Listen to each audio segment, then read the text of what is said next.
하나님 말씀은 사무엘상 22장 1절로 6절 말씀입니다. 그러므로 다윗이 그곳을 떠나 아둘람 굴로 도망하며 그의 형제와 아버지의 온 집이 듣고 그리로 내려가서 그에게 이르렀고 환난 당한 모든 자와 빚진 모든 자와 마음이 원통한 자가 다 그에게로 모였고 그는 그들의 우두머리가 되었는데 그와 함께한 자가 400명 가량이었더라. 다윗이 거기서 모압 미스베로 가서 모압 왕에게 이르되 하나님이 나를 위하여 어떻게 하실지를 내가 알기까지 나의 부모가 나와서 당신들과 함께 있게 하기를 청하나이다 하고 부모를 인도하여 모압 왕 앞에 나아갔더니 그들은 다윗이 요새에 있을 동안에 모압 왕과 함께 있었더라. 선지자 갓이 다윗에게 이르되 너는 이 요새에 있지 말고 떠나 유다 땅으로 들어가라. 다윗이 떠나 헤레 수풀에 이르니라. 사울이 다윗과 그와 함께 있는 사람들이 나타났다 함을 들으니라. 그때 사울이 기브아 높은 곳에서 손에 단창을 들고 에셀나무 아래 앉았고 모든 신하들은 그의 곁에 섰더니 아멘.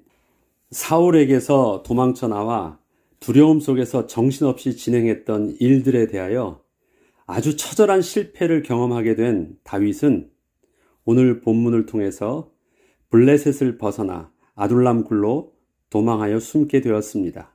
다윗은 아둘람 굴에서 그동안에 자신에게 있었던 일을 생각해 보지 않을 수 없었습니다.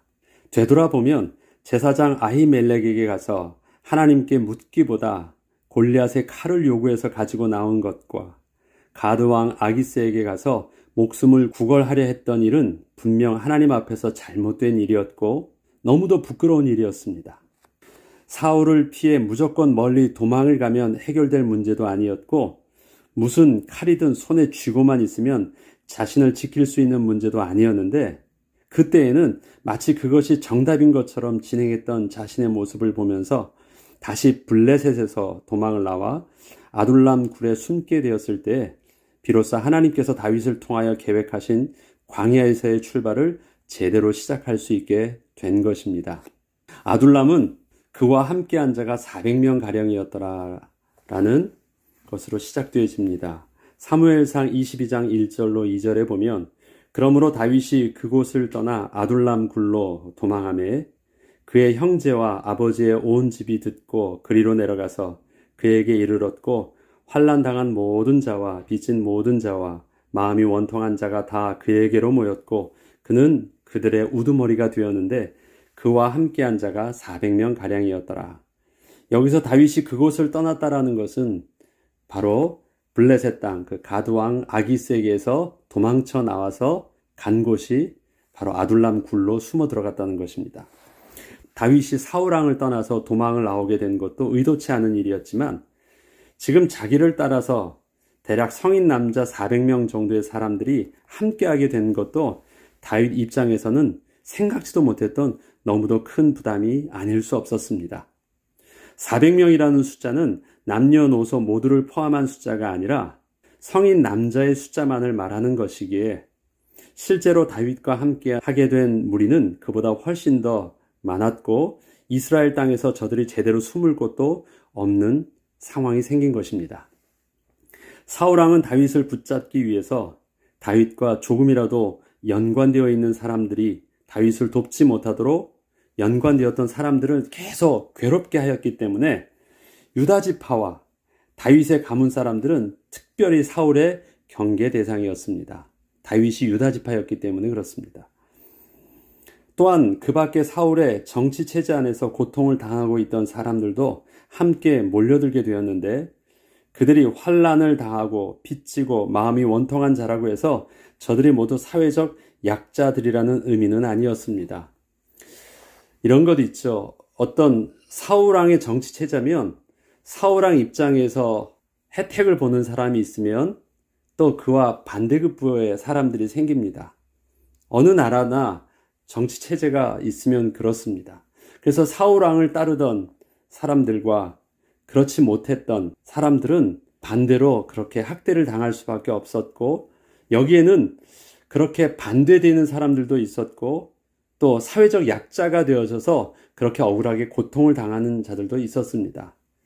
제가 드리고자 하는 말씀은 모두 다 그냥 불쌍한 사회적 약자들이라 말하는 것이 아니라 사울 왕의 체제 아래에서는 고통을 당할 수밖에 없었던 여러 이유 때문에, 여기서는 다윗 때문에 사울 왕의 체제에서 고통을 당하는 유다 지파가 있었잖아요.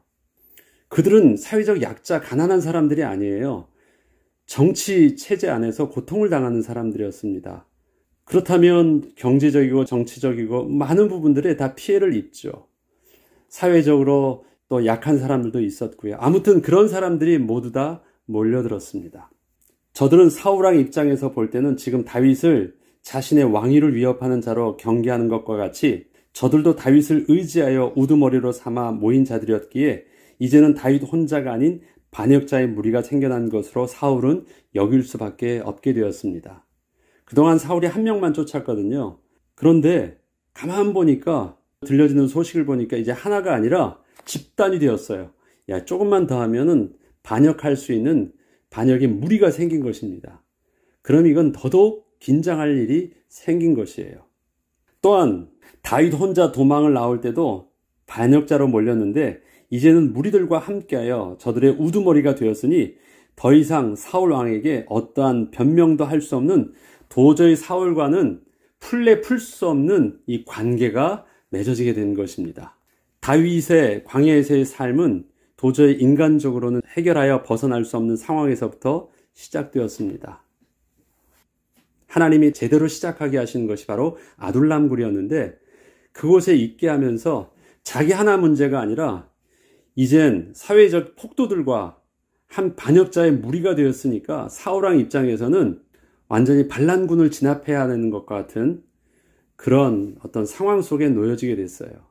이것은 앞서 말씀드렸듯이 다윗의 광야에서의 삶이 도저히 인간적으로는 해결하여 벗어날 수 없는 상황에 맞닥뜨리게 되었다는 것입니다. 다윗이 그 아둘람굴에 숨어 있다가 제일 먼저 결정을 하고 가게 된 것이 모압 왕이 있는 미스베로 가는 것이었습니다. 사무엘상 22장 3절로 4절에는 다윗이 거기서 모압 미스베로 가서 모압 왕에게 이르되 하나님이 나를 위하여 어떻게 하실지를 내가 알기까지 나의 부모가 나와서 당신들과 함께 있기를 청하나이다 하고 부모를 인도하여 모압 왕 앞에 나아갔더니 그들은 다윗이 요새에 있을 동안에 모압 왕과 함께 있었더라. 다윗이 이방나라 블레셋 왕에게 간 것과 같은 이방나라 모압 왕에게 간 것은 서로 비슷해 보이나 다윗이 모압 왕에게 간 것은 좀 차이가 있습니다. 먼저 다윗 가문에 있어서 모압 민족은 그의 고조 할머니 룻의 고향이었습니다. 룻기 아시죠? 룻 그 여인이 바로 모압 여인이었습니다. 그리고 마태복음에 나오는 그 예수 그리스도의 족보에 보면 다윗 왕의 족보가 그 앞에 나오는데 그 앞에 모압 여인 룻이 나옵니다. 그러면 다윗과 룻과의 관계는 고조 할머니예요. 그러니까 그렇게 멀지 않습니다. 그의 아버지 입장에서 볼 때는 더 멀지 않지요.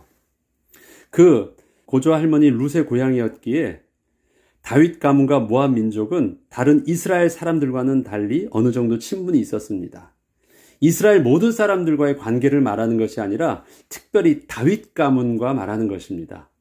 다윗이 모압 왕에게 가서 도움을 요청하는 모습을 보면 두려워서 떨고 있지 않고 당당히 도움을 청하고 있는 모습을 보면 알 수 있습니다.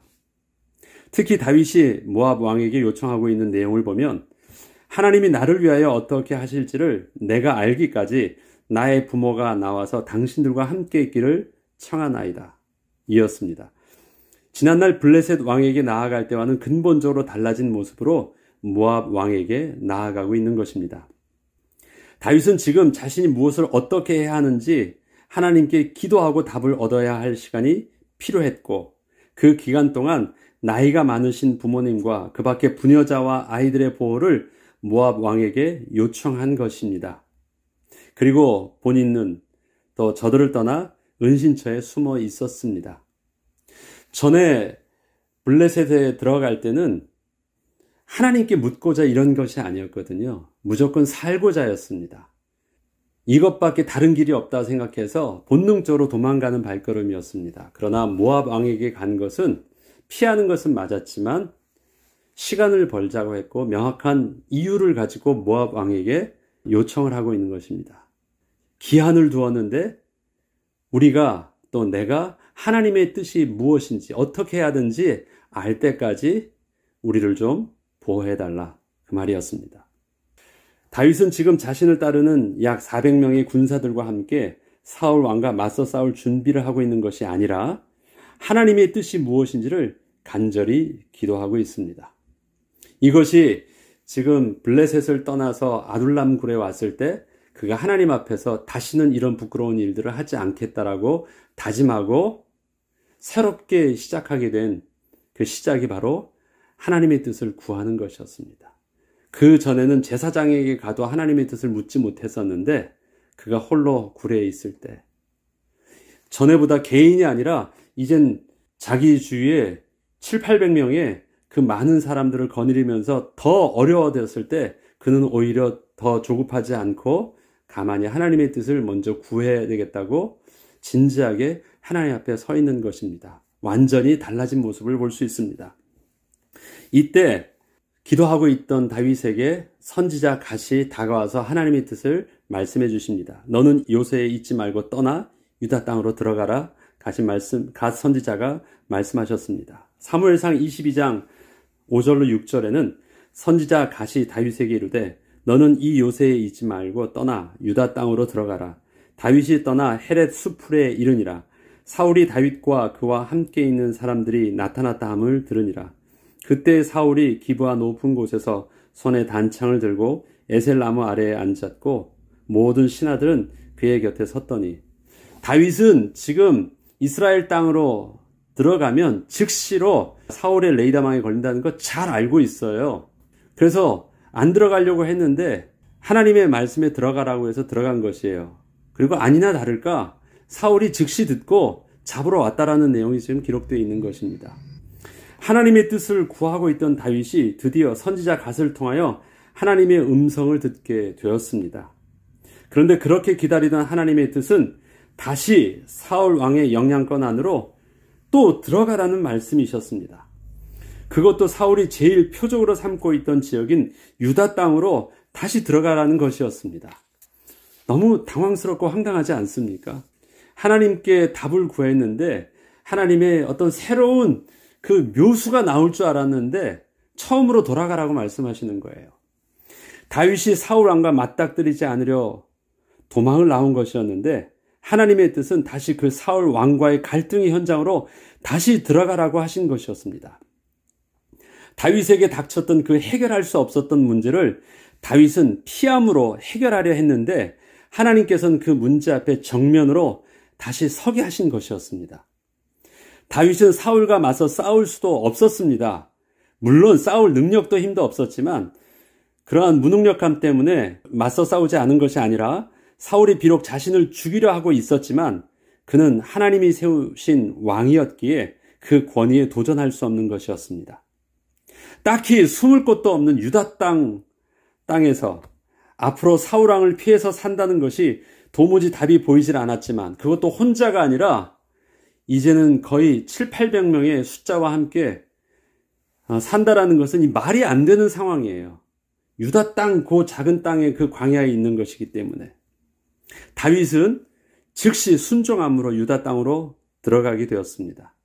다윗은 지금 그나마 안전하게 목숨을 보호하고 숨을 수 있었던 그 모압 땅의 요새를 떠나 유다 땅으로 들어가고 있지만 지난날 사울을 도망칠 때의 그 두려움은 없었습니다. 그것은 하나님의 뜻을 물을 수 있었기에 또 그에게는 영적인 안정감이 있었기 때문입니다. 하나님이 뜻을 알고 순종한 길이었기 때문에 그렇습니다. 다윗은 지금 하나님께서 어떻게 도와주시고 앞으로 어떻게 해결하여 주실지 답을 알고 있지는 않았습니다. 그러나 하나님의 계획하심이 그동안 자신이 계획하고 진행했던 것과는 분명 다른 해답이 있을 것을 믿었기에 그렇게 순종을 한 것입니다. 하나님의 해답은 다윗이 서 있어야 할 그 자리에서 떠나지 않고 피하지 않으며 문제를 직시하게 하시면서 얻게 하셨습니다. 우리의 인생에 광야에서 일어나는 문제들도 그 광야의 현장을 떠나거나 그 갈등의 사람을 피함으로 해결되지 않습니다. 도피는 또 다른 문제를 만나게 하기 때문입니다. 그 현장에서 떠났다고 해서 우리 인생의 문제가 해결되지 않습니다. 지나고 나면 그 속에서 또 다른 문제가 우리 앞에 늘 발생하는 것을 우리는 경험하고 있습니다. 문제를 주신 하나님은 그 문제를 통하여 답을 얻으라 하시는 것이지 문제 자체를 없애라 하지 않으십니다. 그런데 우리는 자꾸 어떻게 하려고 하냐면 그 문제 자체를 없애려고 하고 문제 자체를 부정하려고 하고 문제 자체를 피하려고 해요. 그것은 문제를 주신 하나님의 뜻과 정면적으로 반대되는 것입니다. 문제를 주실 땐 문제를 풀라고 하시는 것입니다. 해답을 얻으라고 주시는 것입니다. 그리고 해답을 얻을 수 있기 때문에 우리에게 문제를 주시는 것입니다. 우리의 능력 이상의 문제로 하나님께서 우리에게 다가오지 않으십니다. 우리에게 날마다 창조주 하나님의 창조적인 은혜와 응답이 필요한 이유는 우리 앞에 펼쳐져 있는 삶의 현실이 언제나 도저히 해답이 없어 보이는 문제 앞에 서 있기 때문에 그렇습니다. 마치 지금 다윗이 해답이 없어서 사울을 피하려고 했는데 하나님이 그 사울 앞에 다시 유다 땅으로 들어가라는 것은 사울의 다윗의 경험과 다윗의 수준 속에서는 답이 없는 것이에요. 그래서 필요한 것이 하나님의 창조적인 응답입니다. 창조라는 말은 뭐예요? 유에서 무가 일어나는 것이거든요.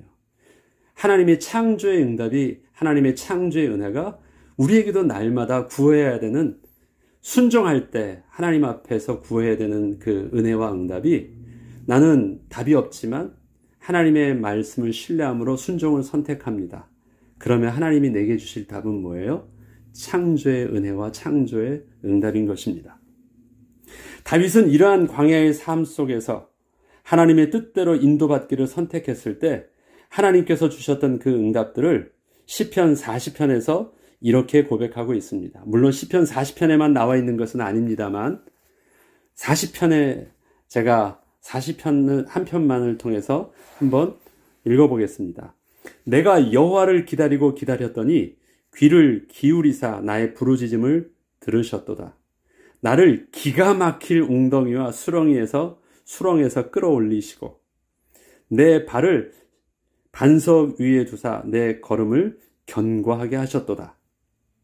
이것을 지금 하나님께서 다윗을 다시 유다 땅으로 들어가라고 말씀하셨던 그 입장에서 한번 보시죠. 그 입장에서는 이게 기가 막힐 웅덩이에서 하나님이 건져내신 거고요.